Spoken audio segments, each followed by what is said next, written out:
They're used to people putting pressure on them, and they're used to killing their own people.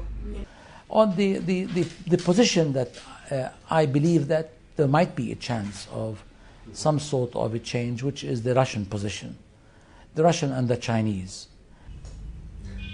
Although actually what we asked is that the Syrian problem became a domestic issue in Russia. It is part of the election campaign, which is going to take place in a few days. And the Russian blood is being used as a way of really trading between Russia and the West in general, because there are so many other issues, unresolved issues between Russia and the Western. So I think that there might be a possibility that they will become more ready to discuss business in more pragmatic way, the Russians. I agree 100%, but what I feel is that they have surprises. They have lots of investments and interests in the Arab world. They cannot continue taking such a position. The stakes are too high becoming, and those who are really trying to capitalize on some differences that are between the Shiites and the Sunnites is not going to really bring, in my opinion, bear fruits. Up in the hands of Hezbollah, it's not going to end up in the hands of Syria and not in the hands.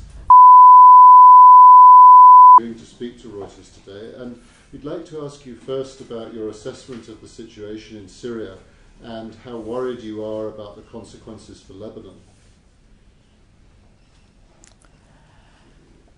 I believe that the situation in Syria has reached to a point where it is impossible to get back to the situation that prevailed before March 2011.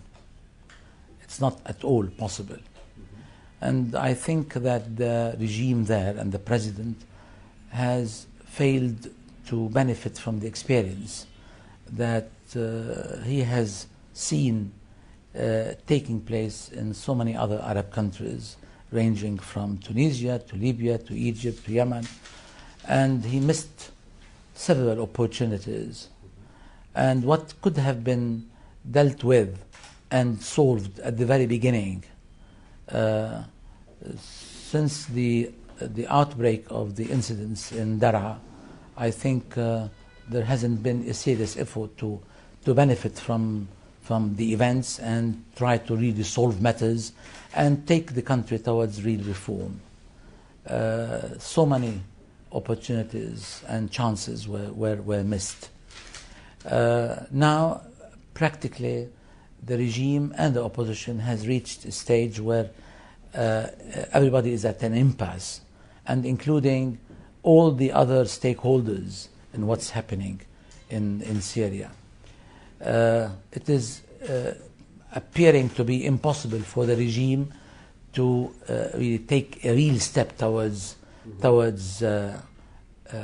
I would say that what could have been possible to deal with the matter and to move towards reform has been missed, and it is too late now for the regime to change itself, because by changing itself it will not be possible for him to stay in office. So he is at an impasse, the regime, and the opposition cannot go back on what it is demanding, because it will be again a real nightmare that will be practiced by the regime against the opposition, and it will be very violent, much more violent than what it is. On the other hand, the position that's taken by the Arab countries, I think it went to an extent where the Arab countries cannot go back on what they have already put.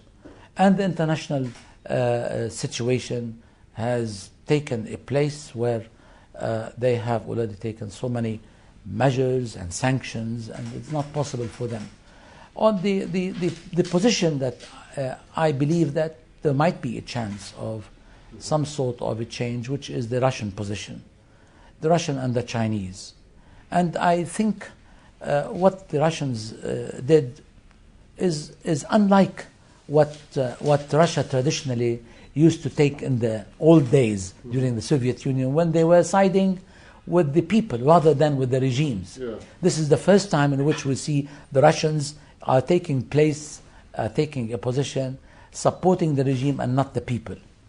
So the matter has taken a different dimension, where the Syrian problem became a domestic issue in Russia.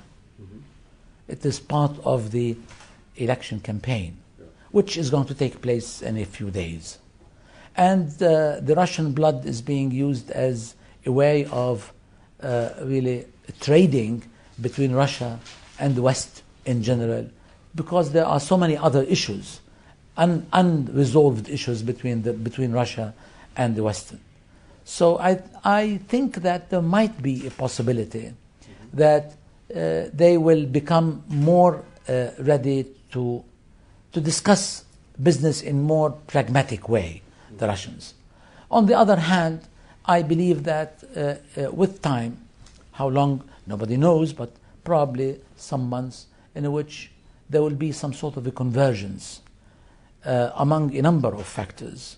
One which let's say, the Arab position on the one hand, the international position, and more importantly, probably the efforts to unite the Syrian National Council on the one hand, and the coordination committee, which is the various groups within Syria, towards creating more of a united position among the Syrians. Mind you, what we are seeing in Syria, like what we have seen in other Arab countries, that this is a revolution or an uprising rather than it is a coup. It's not a coup d'etat. We have been used in the Arab world to several coups, which is an officer on top of a tank, he comes and occupies the TV station. Sure. Now this is something different, particularly against regimes that has been in office for something like 40 years. They have been well entrenched and able to establish a police state in the real sense of the word. Assad can survive? I don't think he will survive. But how long has he got? How much time? I believe in the it's very difficult for anybody to say this, but I believe that this is going to take some months. And the regime is getting tired. The sanctions are biting. The credibility of the regime is eroding, and the army is getting really tired. It's true that the opposition and the people are getting tired as well. But this is a situation that cannot last for long, as such. And what do you think the West should be doing now? What we really want from the West is to stay very faithful to its principles. They talk about democracy, they talk about human rights. They should really stay faithful to that, and not to shift grounds, and not to try to change positions from every now and then. And we don't want to support, because this is going to end up in the hands of Al-Qaeda and the rest. I think this is very unhelpful. And this is very damaging, I would say. But should the West be arming the Syrian opposition? See, the regime has resorted to violence from the very first days. And mind you, I'll tell you something, that the uprising, when it started, unlike all the other uprisings that took place in Libya or in Tunisia or in Egypt or in Yemen, in these four countries, it took them probably a week or two before they started claiming or asking for the downfall of the regime. It is only in the case of Syria that it took 3 months, which tells you what opportunities were really wasted by the regime. He could have really handled the matter and tried to really solve the issues and try to embrace everybody in Syria. To the contrary, I think they went far too far in resorting to violence. What we really ask the West is to see, first of all, to not really resorting to arming the people. I'm not really asking for that. I'm asking for, first of all, to stay in principle supporting these uprisings, and secondly, from a humanitarian point of view, and to really exercise further pressure in order to really help the people to find out that at least there is somebody who is appreciating what they're doing, and to improve the conditions for the transformation of Syria towards democracy. And that pressure should come with sanctions? More Yes. sanctions? Stricter Yes, sanctions? yes, that's what I'm saying. I'm saying that furthering sanctions is very important. Although it bites and although it affects everybody, but ultimately it's going to really affect the regime. And why do you think the Chinese are opposing these United Nations resolutions? We talked about Russia, but why are China vetoing? What's their The motive case for veto? of China is different than that of Russia. Mm-hmm. China, they don't have a great deal of investments in the East Mediterranean. And ultimately, China, by the way, it is said that they have used veto, resorted to veto in the Security Council for 6 times throughout the past decades since the establishment of the Security Council. Twice they have used it in favor of Russia or of Syria, and it is not in their interest, and they have lots of investments and interests in the Arab world. They cannot continue taking such a position. But why do you think they did that? They did that because it is a matter of on the one hand, they have, let's say, similar cases in their region that they are afraid probably it may really will transmit into requests pertaining to areas in which they have an interest. So that's why they will try to take that position, and they are taking a position pleasing the Russians at the same time.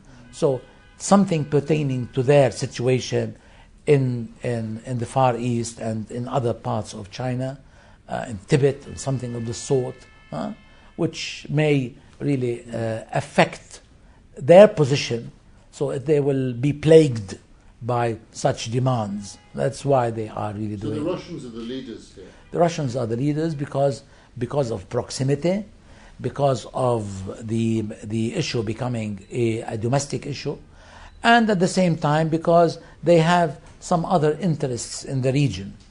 And I think the interest in the region being, let's say, having a base in Tartus or something of the sort, this is something that can be really resolved in one way or another. Right. So. Okay, and if the Assad regime is overthrown, eventually, as you say it will be, what does that mean for Lebanon?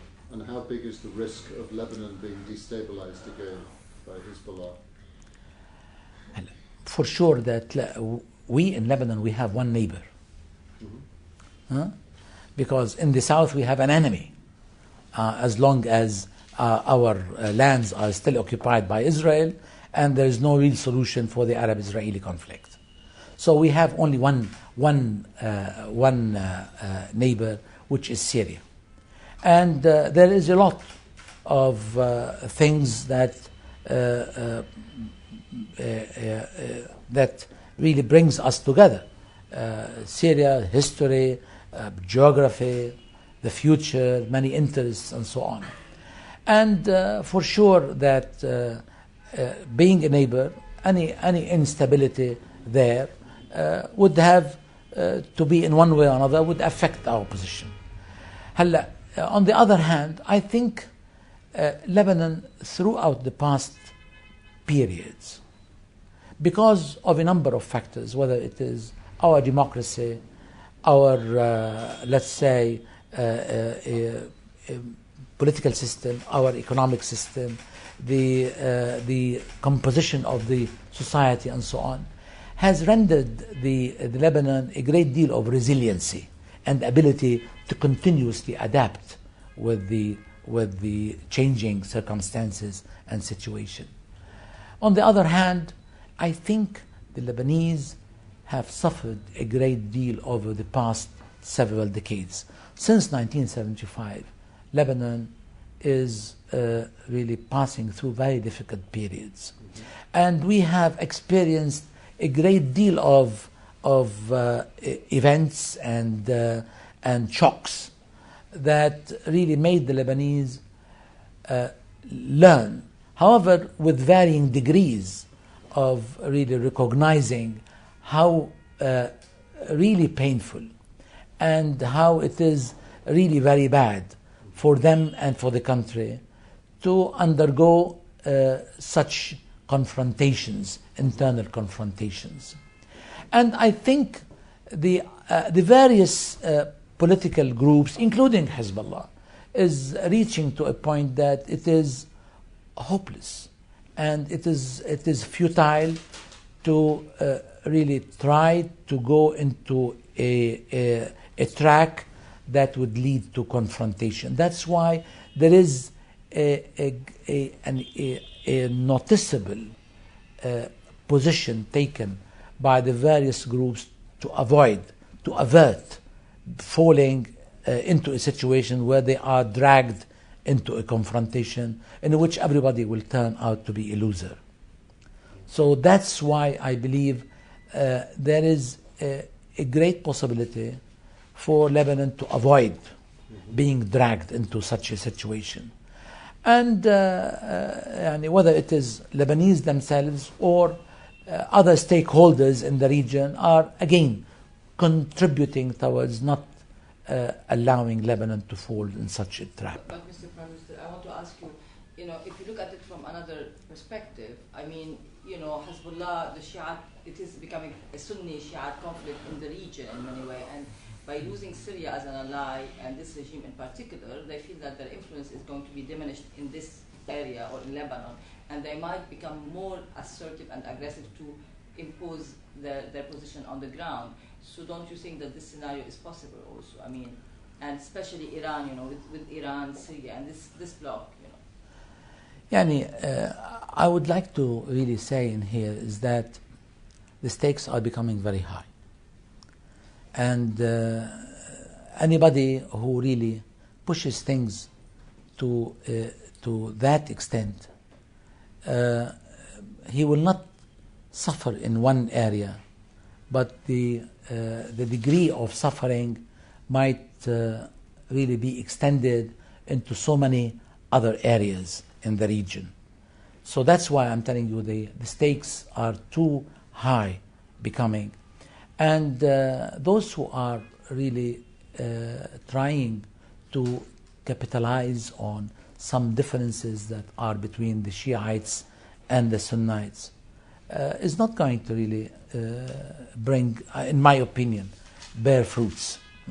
There is that degree of sensitivity, but it is a futile confrontation. It's not in the interest of anybody.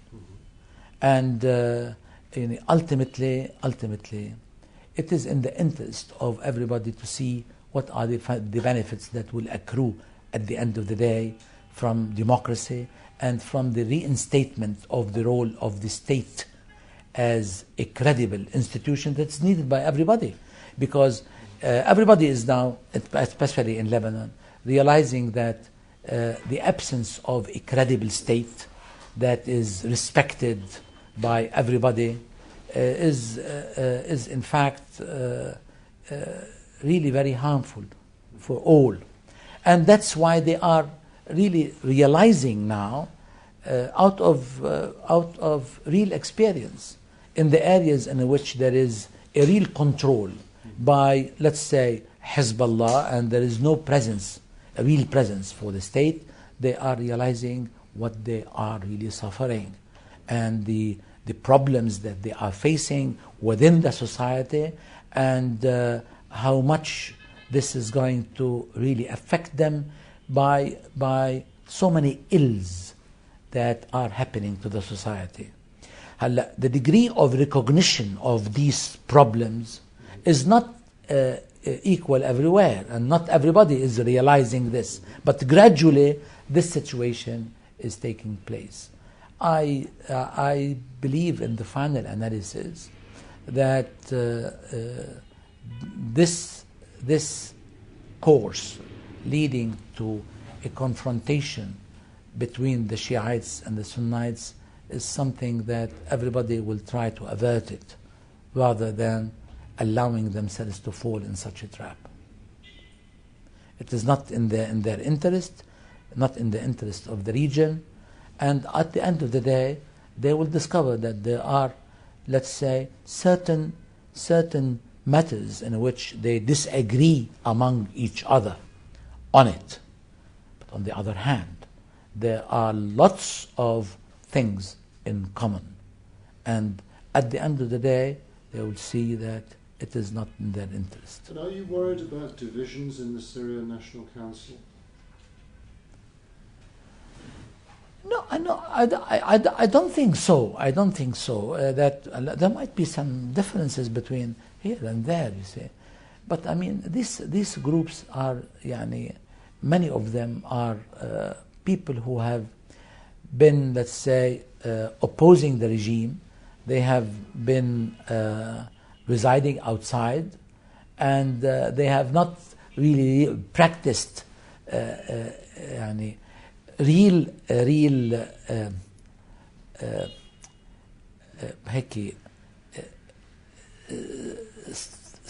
striving for let's say liberating the country and so on. They have not. They have been rather very theoretical and so on. But at least they are providing now themselves to be a real compass in which people can really find direction through them. As you know, these regimes, including the Syrian regime, they have made a great deal of effort of uprooting or eliminating any sort of opposition over the past years. It is a real police state that has been practiced over the past years. Now, I mean, there might be some differences here and there. There is some difference between the Syrian National Council and the Coordination Committee within Syria. Ultimately, their real effort has to be really made in order to trying to bring them together, and every effort that can be exercised by the Arab League on the one hand and by the friendly nations in trying to bring these people together on a certain agenda that really considers the importance of the real values of democracy, of respecting human rights, of independence, of the sovereignty of Syria, of the Arab values that unites them, all of them together. I think that will be very helpful as well. That's why I said that it is the convergence of all these factors that will ultimately expedite the process of the downfall of the regime. Mr. Prime Minister, I want to ask you a question about, we hear a lot of reports and about Iranian helping the regime, and I know the Lebanese get a lot of access of people or report. Do you hear that? Do you think the Iranian regime is helping Assad in arming or technical support and equipment? I am in no position to really assess these matters, but any reasonable person who reads the statements, see the actions, see the extent of weapons that are coming from Iran to Lebanon, which is something that's being confessed by Sayyid Hassan Nasrallah and through Syria, and all of this actually would lead him to the conclusion that there is a substantial support that's being extended by Iran into Syria and into Lebanon. And this is something I'm not accusing anybody. I am taking what is being said by Sayyid Hassan Nasrallah and what is being declared by the Iranian regime and the responsible persons over there. Anyhow, I mean, the Iranians, they do consider that their investment in Syria and in Hezbollah is really of major significance to the Iranian state. So if the Syrian regime goes, then they will invest even more in Hezbollah. The what? If the Syrian regime collapses, they would invest even more in Hezbollah as their own, the main. Let me put it this way. I don't know what is the position that will be taken by the Iranian regime. I'm not now in their shoes to assess what will be their position. But let me put it this way. We want to have the best relations with Iran, on a friendly relations, that they are on the eastern side of the Arab countries. It doesn't pay us to be in confrontation with Iran, but it pays us a great deal to be very, very, let's say, determined and very clear about safeguarding our independence, our sovereignty, our mutual respect to each other, and the non-interference in domestic affairs of both countries and in our democracy. So it is not in the interest of the Iranian regime to ultimately continue hammering on having Lebanon and Syria as their client countries.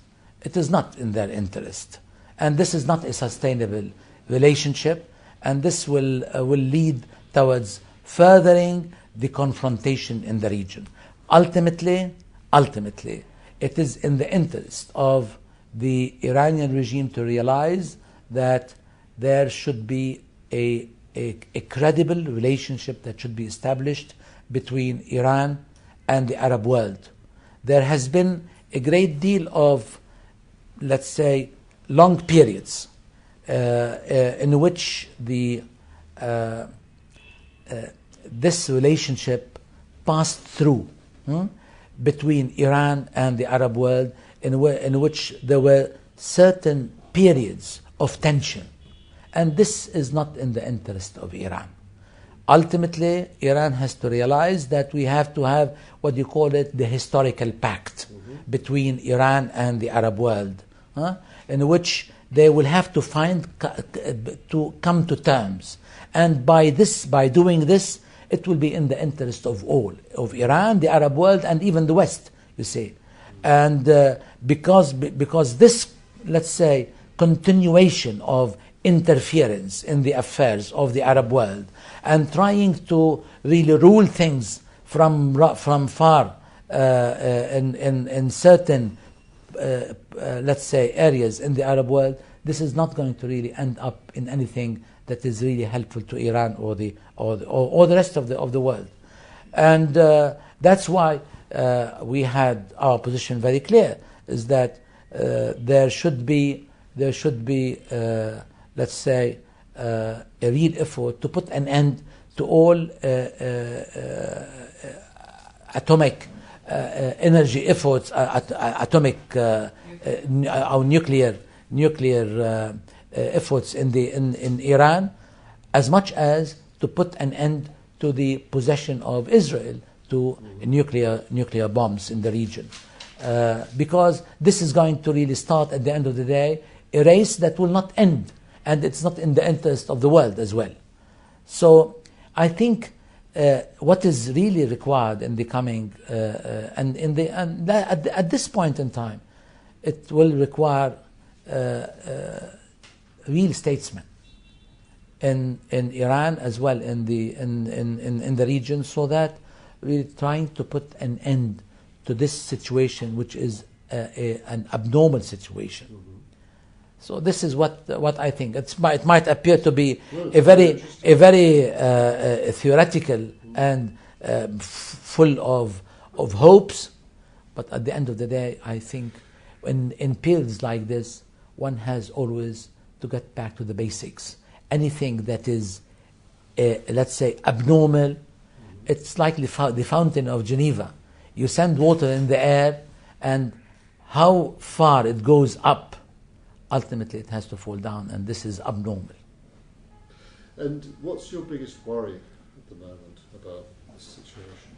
What do you think is the biggest risk? Definitely, like everybody else who watches TV and reads papers, and he sees the extent of violence and the extent of killing that's taking place, and it is not differentiating between women, children, elderly people, and young men. It is really a cause of worry. For sure, what really causing me worry as well is the lack of people who really try to think wisely and see that it is getting to a place where you cannot really solve your problem. In my office, I have a statement made by Einstein that you cannot solve your problems with the same thinking that you used when you created them.